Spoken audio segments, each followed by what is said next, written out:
Hi, I'm Scott, the Miniature Maniac, and today we're talking about competitive miniature painting, and we're also announcing the first Miniac painting competition. Stick around.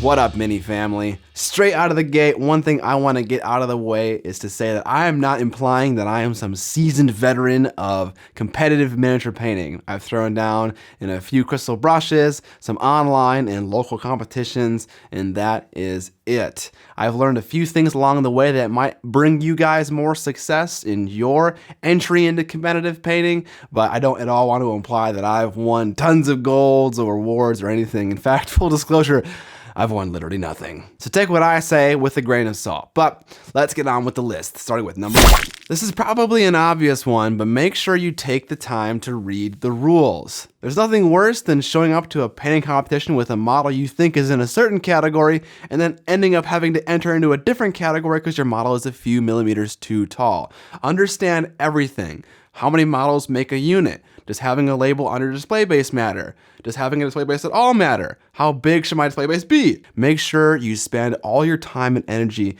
in things that are actually judged and looked at versus what you think should be appreciated. Number 2.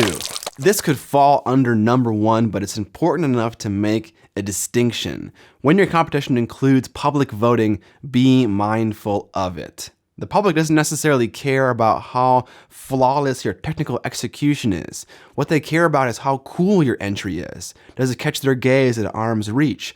Is it relatable? Is it a Space Marine? I jest, but honestly, Space Marines are a lot more relatable than generic warrior number 750. This should be kept in mind. If your competition includes online voting, is my piece cool? Is it relatable? Or is it both?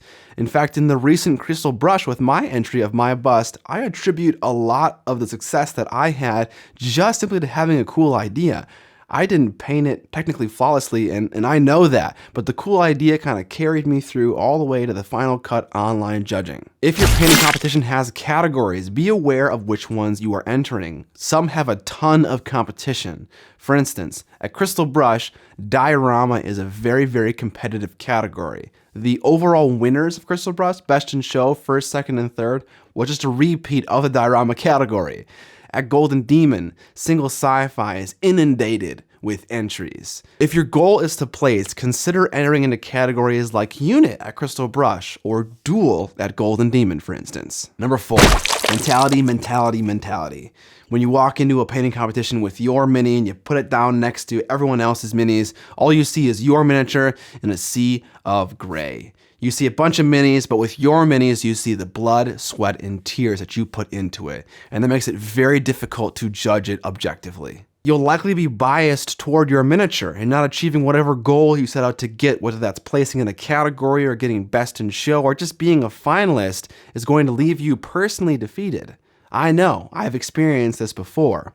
What I do to compensate for this bias toward my own miniature is just repeatedly tell myself that I'm going to lose. So that when I do, if I do place or get in a category that I wanted to get in or get best in show, it's a surprise and it feels really good. But having that mental fortitude and posturing yourself in a way that doesn't expect victory is going to end up with you being happier in the long run.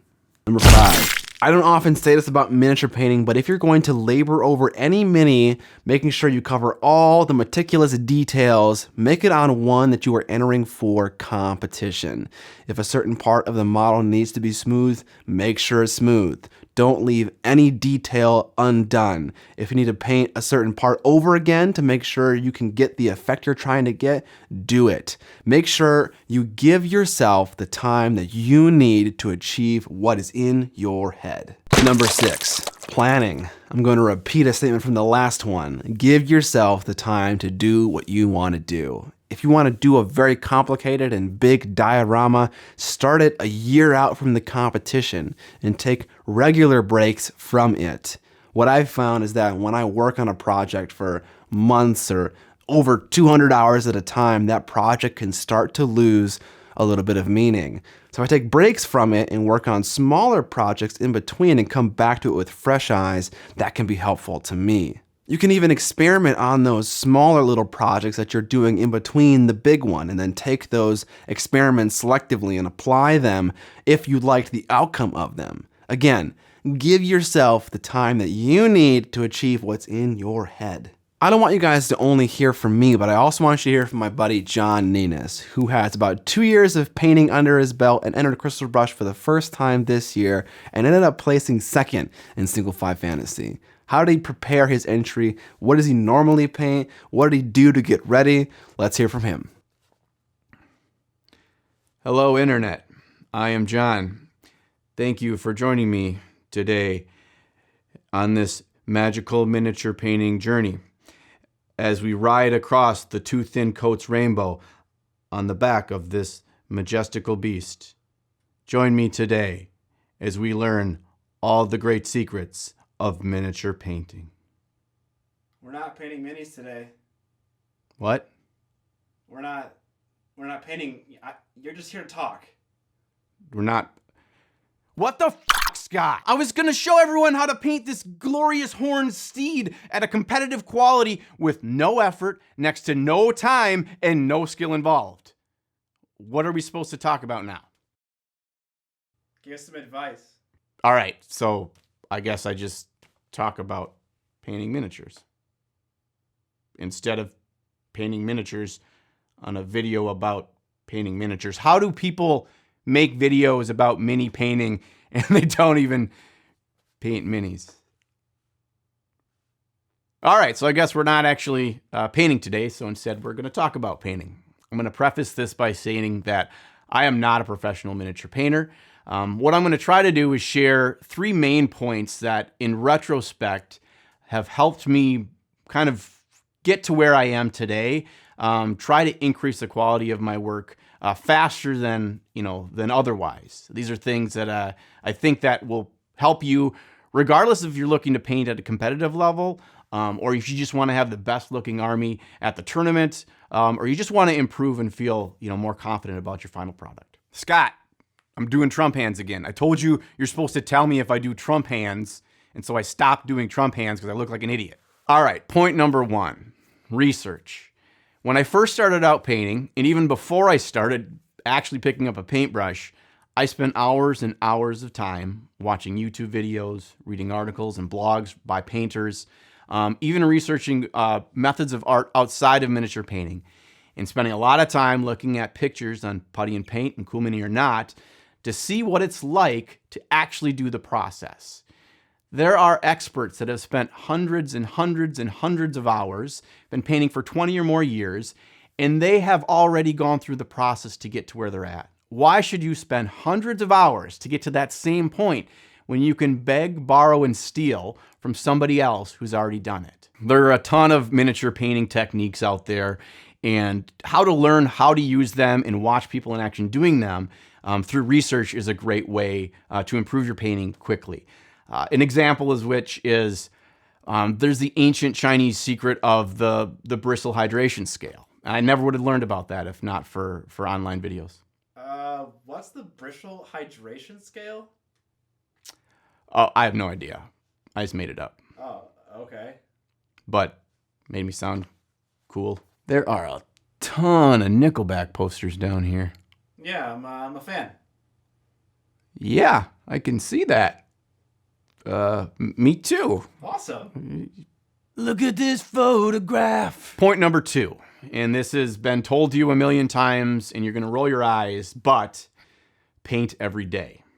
All that research that you've done and are going to continue to do matters not at all if you don't put it into practice. You need to take the knowledge and apply it. This is all about muscle memory, folks. Especially painting at such a tiny scale as miniature painting. You need to get your brain and your muscles ingrained in naturally understanding how pressure, how hydration, how paints work, how all that stuff interacts on your tiny little plastic canvas. And that's why you need to paint every single day. Why are you wearing a stocking hat indoors? Because it looks cool. Is it like National Hat Day or something and I didn't get the memo? Or If you want it to be.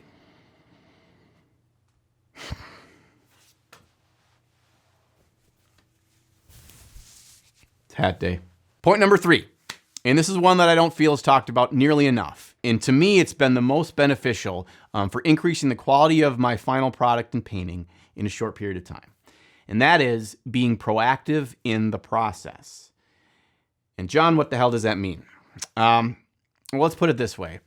All animals, humans included, are naturally designed to use the least amount of energy possible to complete a task. It's some evolutionary shit or something, so we stay alive out in the wild. But it's still ingrained in us.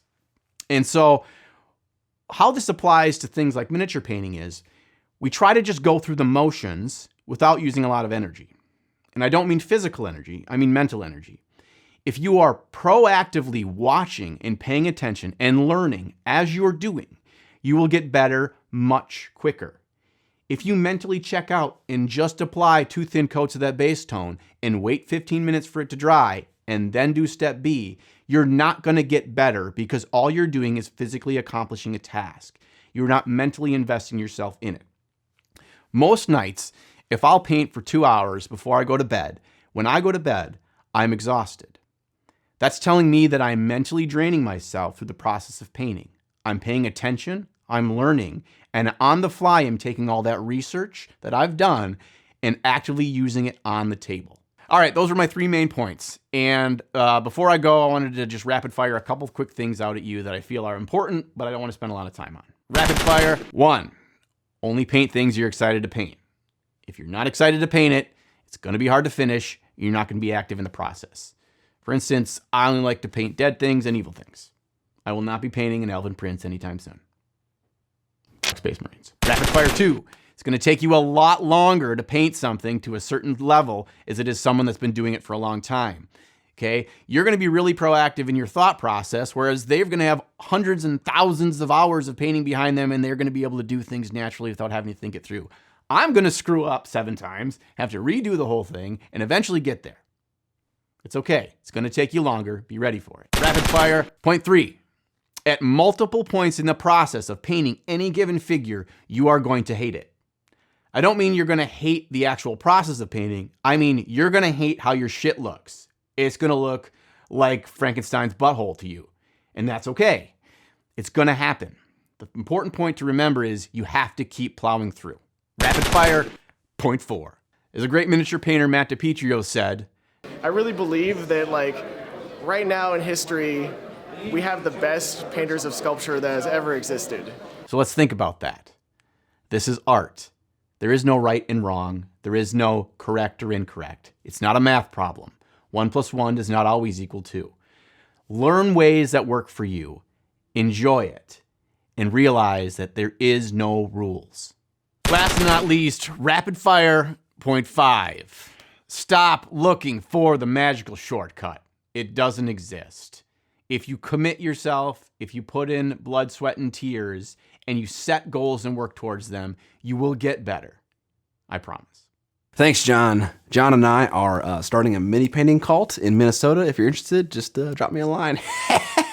And now for the painting competition that I teased at the beginning of the video.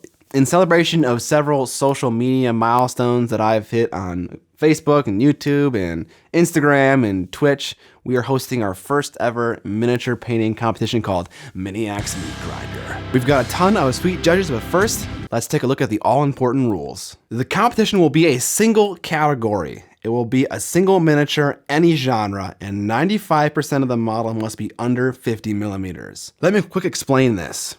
I want the majority of the mini to be under 50 mil, so if a sword or a gun tip or some horns are picking over the 50 millimeter line, don't worry. If you have questions about the height rules as it relates to your entry, comment below. Let's see a few examples of minis under 50 millimeters.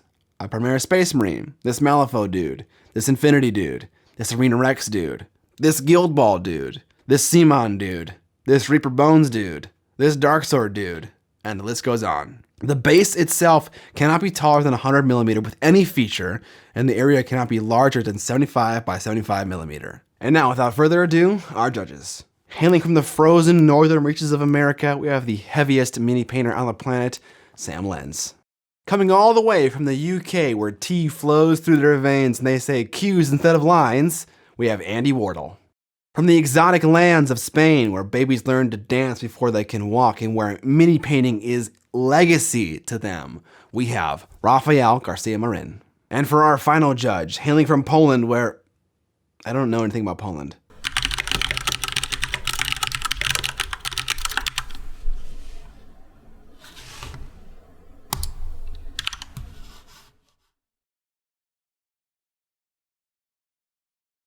we have my personal favorite, Michael Pisarski. All these folks are heavily involved in the miniature painting community. Sam teaches regular private workshops and classes, and also has a Facebook page. Andy Wardle teaches workshops local to the United Kingdom and also has a Facebook page. Michael Pisarski does regular commissions and also has a Facebook page. And Raphael has a really popular online blog called Volumir that is one of my personal favorites. Links to all of these social medias can be found in the description below. Go and support these guys. They are fantastic. Thanks, John, for coming to my basement and talking about all the tips that you know. If you're curious about entering the miniature painting competition, check the rules in the description below. If you like this video, give it a thumbs up, subscribe or die, and most importantly, don't forget, paint more minis! Make sure my glasses don't slide down because I look like a doofus when they do. You always look like a doofus. Hi, I'm Scott, the Miniature Maniac, and today we're talking about competitive miniature painting. Fuck Space Marines. Fuck Space Marines! Single file fantasy. Single file fantasy. Accomplish a piece. I had a point there, never got there. Let's go back. Heaviest mini painter. Thanks, John, for this is weird. This is cute.